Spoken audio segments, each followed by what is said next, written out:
Types of nucleophilic substitution reaction. तो first of all हम देखेंगे SN2 रिएक्शन, जिसे न्यूक्लियोफिलिक सब्स्टिट्यूशन बायोमोलिकुलर रिएक्शन भी कहा जाता है। तो हमने अपने लास्ट कई वीडियोस में न्यूक्लियोफिलिक सब्स्टिट्यूशन रिएक्शन मतलब होता क्या है उसके बारे में भी डिस्कस किया है। तो न्यूक्लियोफिलिक सब्स्टिट्यूशन रिएक्शन यानी जब एक कंपाउंड्स दूसरे कंपाउंड के साथ रिएक्ट करता है तब उसके जो लिविंग ग्रुप्स होता है वो ब्रेक होकर एक न्यूक्लियोफाइल अटैच होता है। तो न्यूक्लियोफाइल मतलब compounds which have ability to donate a electron.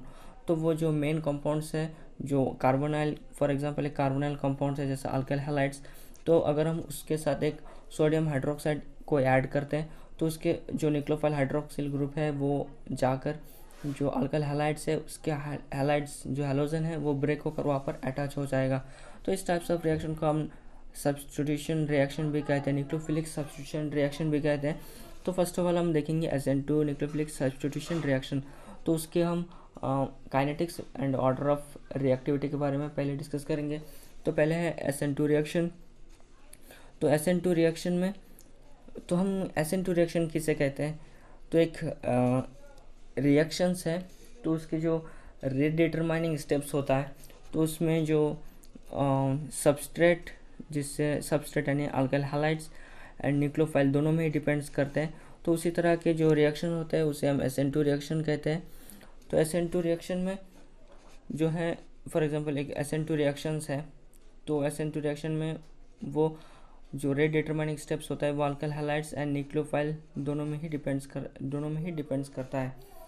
If the rate determining steps of the nucleophile substance reaction, nucleophilic substitution reaction involving both substrate of alkyl halides or nucleophile, then the reaction is referred as SN2 reaction. The rate of depends on the concentration of both alkyl halides and nucleophile.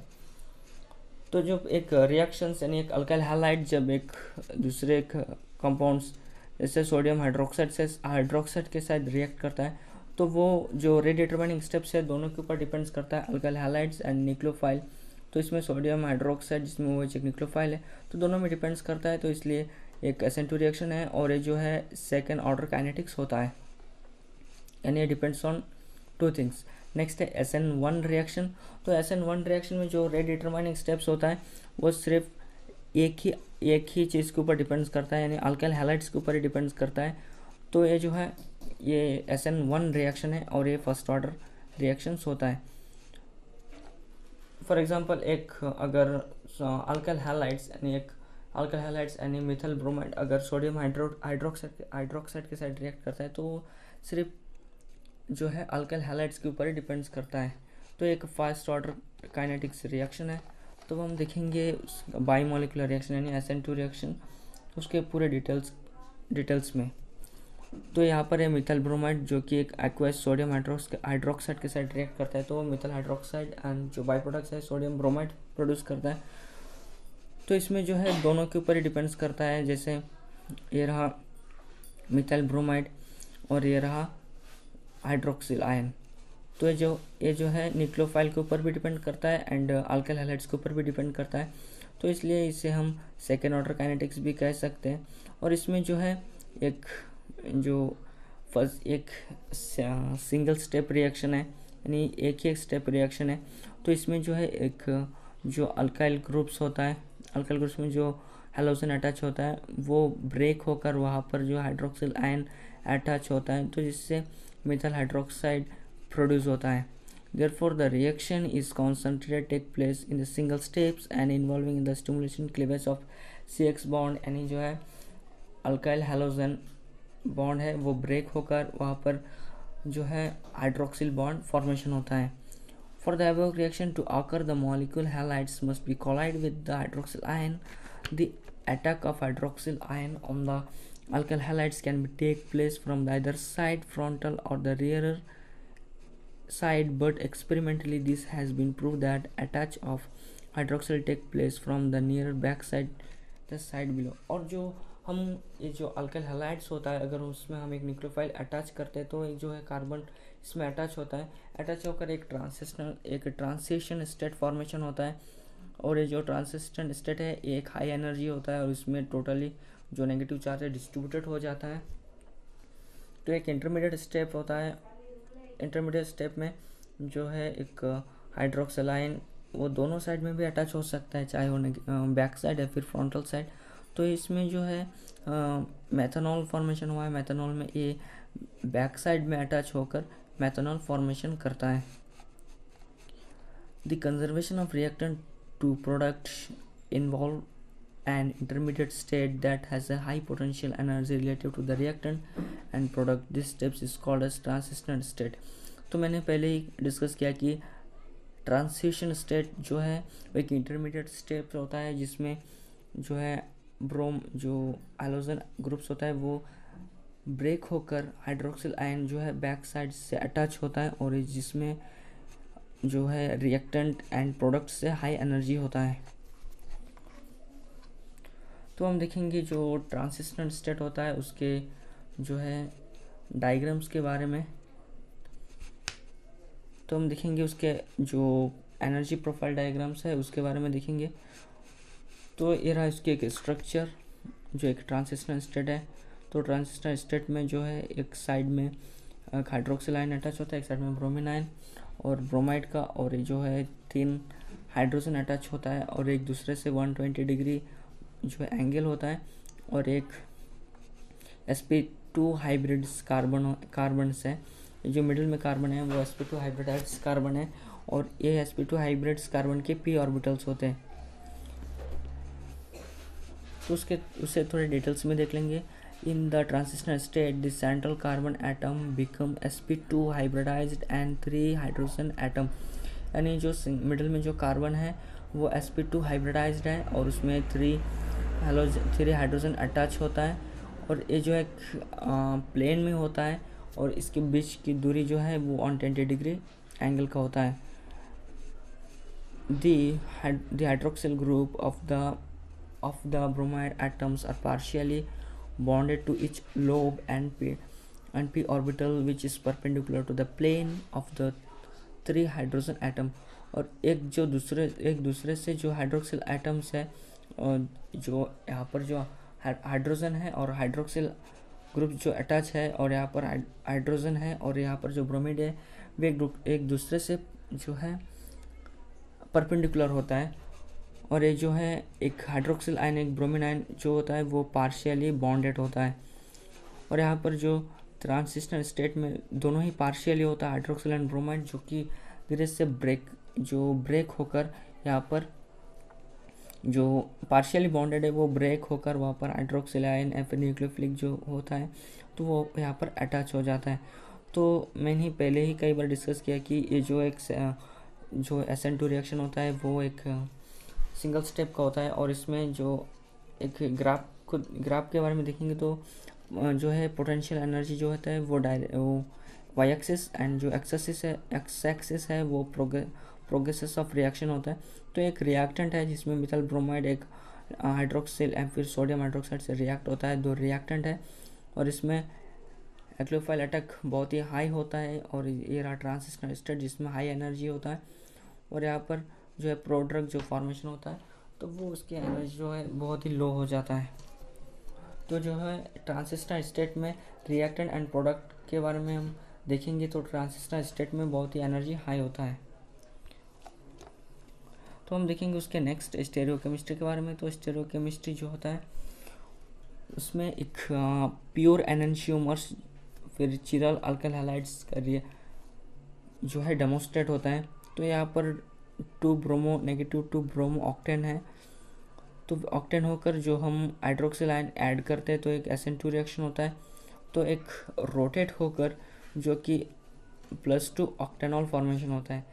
The inversion of configuration in a SN2 reaction can be demonstrated by performing a reaction with pure enantiomers of chiral alkyl halide, जो कि मैंने पहले ही discuss किया है। यानी एक configuration और जो इन्वर्शन होता है, यानी जब हम एक प्योर एनंशियोमर्स चिरल अल्काइल हैलाइड्स यानी जो कि मिरर इमेज होता है तो उसे हम अगर डेमोन्स्ट्रेट करेंगे तो हम उसके स्टेरियोकेमिस्ट्री को समझ सकते हैं।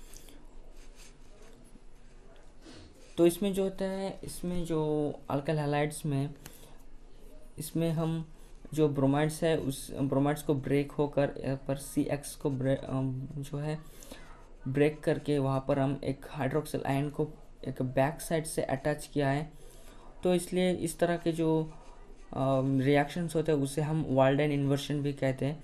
The nucleophile attach from the back side of the leaving group, thus the configuration of the molecule obtained after the reaction is inverted। यानी जो यहाँ पर जो एक चिरल अल्काइल हैलाइड्स है वो इन्वर्शन हो गया है जब हम एक लिविंग ग्रुप में अगर हम एक न्यूक्लियोफाइल को अटैच करते हैं, तो इसी तरह के रिएक्शन को हम वाल्डेन इन्वर्शन भी कह सकते हैं। तो वाल्डेन इन्वर्शन जो होता है ये एक SN2 रिएक्शन को दर्शाता है और ये आइसोटोपिक लेवलिंग एक्सपेरिमेंट को भी प्रूव करता है। तो आइसोटोपिक लेवलिंग एक्सपेरिमेंट मतलब जिसके सेम जो होता है एक रिएक्शन जिसके फिजिकल प्रॉपर्टी जो है सेम होता है, अगर हम उसे अलग अलग डायरेक्शन से देखें तो यहाँ पर जो है 2 ऑक्टेनॉन को एक पोटेशियम आयोडाइड से रिएक्ट करते हैं तो -2 आयोडो ऑक्टेन फॉर्मेशन होता है।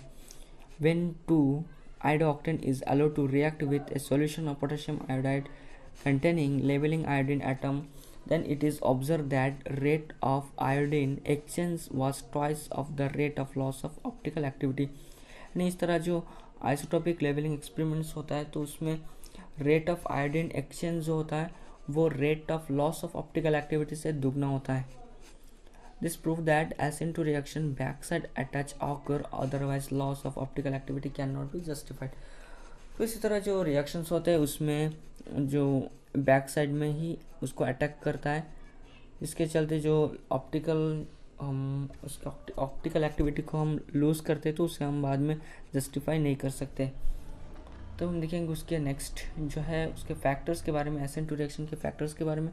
तो पहला है nature and size of alkyl groups in the alkyl halides, से स्टेरिया का इफेक्ट भी कहते हैं। तो पहला जो है अल्काइल ग्रुप्स को हम जो ऐड करते हैं तो उसके साइज़ एंड उसके नेचर के बारे में देखेंगे। तो अगर अल्काइल ग्रुप अगर इंक्रीज़ होगा तो उसके SN2 रिएक्शन जो होता है उसकी रेट डिक्रीज़ हो जाता है। यानी जो अल्काइल ग्रुप अगर ज़्यादा होगा तो उसके जो रिएक्शंस होता है वो रिएक्शन रेट लेस हो जाता है। The rate of SN2 reaction decrease as the size of the alkyl group increase. Thus the methyl halide shows the fastest rate followed by primary alkyl halides and secondary alkyl halides. जो methyl halides होता है तो वो जो उसकी rate of SN2 reaction बहुत ही high होता है अगर हम उसे प्राइमरी या फिर सेकेंडरी अल्काइल हैलाइड से कंपेयर करेंगे तो, क्योंकि जो primary and secondary alkyl halides होता है वो धीरे से अल्काइल ग्रुप जो है इंक्रीज होने लगता है, तो इसलिए उसकी रेट ऑफ रिएक्शन कम हो जाता है। फिर जो टर्शियरी अल्काइल हैलाइड्स होता है उसमें कोई भी SN2 रिएक्शन नहीं होता है। तो और ये जो है एक जो इसकी ऑर्डर ऑफ रिएक्टिविटी है यहाँ पर दिखाया गया है। तो पहला है मिथाइल अल्काइल हैलाइड्स जो कि एक मिथाइल ग्रुप है, फिर primary, secondary, tertiary and neopentyl alkyl halides. यानी मिथाइल ग्रुप जब ऐड होता है वो बहुत ही हाई यानी रेट ऑफ रिएक्शन ज़्यादा होता है। फिर सेकेंडरी, फिर tertiary, primary, secondary and tertiary and neopentyl followed by neopentyl halides. Next है नियोफिलिसिटी और स्ट्रेंथ ऑफ न्यूक्लियोफाइल। तो हम जो न्यूक्लियोफाइल को हम अटैच करते हैं तो उसके नियोफिलिसिटी अगर उसके स्ट्रेंथ के बारे में देखना है जो कि एक फैक्टर्स है SN2 रिएक्शंस के। Since the transitional state of SN2 reaction is found by attack of nucleophile reaction on alkyl halides. तो जो है ट्रांजिशनल स्टेट का फॉर्मेशन होता है जब एक न्यूक्लियोफाइल एक अल्काइल हैलाइड्स में अटैक करता है।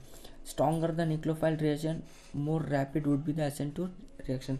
यानी अगर न्यूक्लियोफाइल रिएजेंट स्ट्रॉन्ग होगा तो उसके जो SN2 रिएक्शन होता है वो बहुत ही रैपिडली होगा। Thus the nucleophilicity of the nucleophile plays an important role in the determining the rate of an SN2 reaction. तो जो है इसलिए जो न्यूक्लियोफिलिसिटी एक इम्पॉर्टेंट रोल्स को प्ले करता है रे डिटरमाइनिंग स्टेप में, क्योंकि अगर वो स्ट्रॉन्गर होगा तो उसके रे डिटरमाइनिंग स्टेप भी रैपिडली होगा। The nucleophilicity of the reaction may be defined as ability to donate electron. तो न्यूक्लियोफिलिसिटी मैंने पहले डिस्कस किया है, जो ability to donate lone pair of electron. तो नेक्स्ट है nature of halogen atom in the alkyl halides. Halogen atom in alkyl halides. तो जो अल्काइल हैलाइड्स में हेलोजन एटम होता है उसके नेचर के बारे में देखेंगे। तो जो SN2 रिएक्शंस होते हैं तो उसमें जो अल्काइल हैलाइड्स होते हैं, अल्काइल हैलाइड्स, तो उसमें जब न्यूक्लियोफाइल को हम अटैच करते हैं, न्यूक्लियोफाइल अटैच होने से वही ट्रांजिशनल स्टेट में जो न्यूक्लियोफाइल अटैच होते हैं, न्यूक्लियोफाइल जो कि न्यूक्लियोफाइल एंड एक अल्काइल हैलाइड्स जो पार्शियली बॉन्डेड होता है, तो वो धीरे से चलते हुए वो जो अल्काइल हैलाइड्स होता है वो ब्रेकर्स होकर जो न्यूक्लियोफाइल टोटली अटैच हो जाता है। तो इसमें जो लिविंग ग्रुप्स है वो हैलाइड्स ग्रुप्स है, हैलोजन एटम।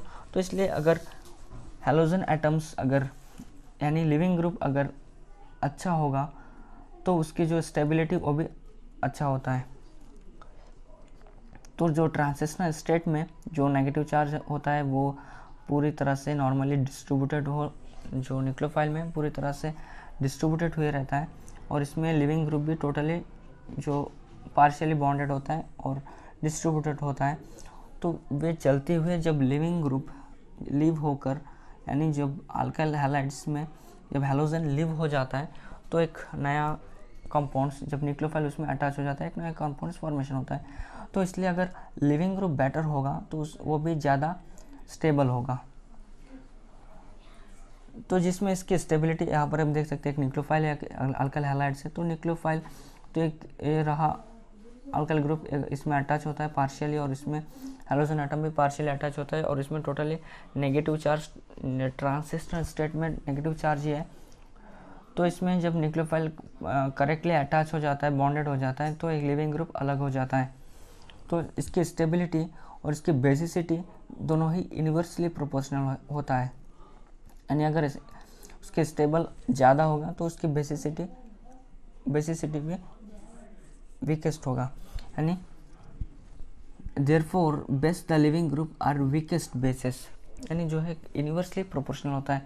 तो इसलिए इसकी बेसिसिटी अगर हम स्ट्रेंथ के बारे में देखेंगे तो जो है फ्लोराइड ज़्यादा बेसिसिटी है, फिर क्लोराइड, फिर ब्रोमाइड एंड फिर आयोडाइड। तो दोस्तों अब हम देखेंगे fourth one, nature of solvents के बारे में। तो जो सॉल्वेंट्स हम यूज़ करते हैं वो एक डोमिनेंट रोल प्ले करता है, यानी एक इम्पोर्टेंट रोल प्ले करता है इसी SN2 सब्स्टिट्यूशन रिएक्शन में। तो जो ये SN2 सब्स्टिट्यूशन रिएक्शंस होता है, केमिकल रिएक्शन, तो इसमें जो